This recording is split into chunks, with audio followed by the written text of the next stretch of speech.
Just right here, that left foot steps right on his ankle, and he really rolls that ankle. That ankle sprain that John sustained was at the end of the third quarter during a playoff game. And to see the trauma to the ankle, you would swear that he either fractured his ankle, but at least tore the ligaments in it.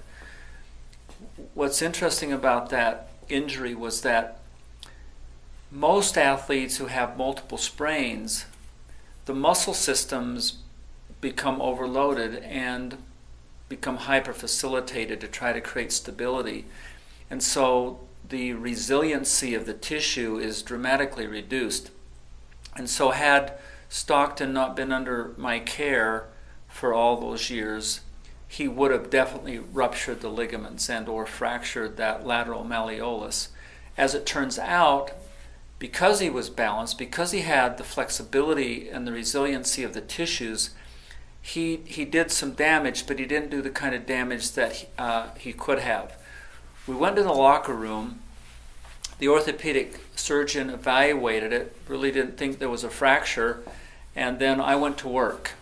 And I adjusted the articulations of the ankle joint back into alignment so the joint tracked properly. That changed the dynamics of the receptors within the joint capsule.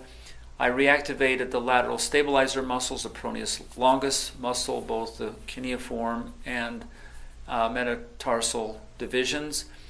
And John got off the table and began to walk. Each step was a little less painful, to where he was running in the locker room pretty much pain-free. They taped his ankle, and he went out and played the fourth quarter, and we won that game. Now, you tell people that it took 10 minutes to turn that around, and they won't believe you. And yet, we did that countless times through his career, and the rest of the athletes on the Jazz team. They learned that if they sprained an ankle, within a day they'd be back playing. And so what would ordinarily take 4 to 6 weeks of standard medical care, Stockton was back within 10, 15 minutes, usually within a day or two, no pain at all. That really speaks to how powerful this therapy is in reassessing, readjusting, and establishing the normal mechanoreceptive function of the joint and the muscle as far as getting the function back.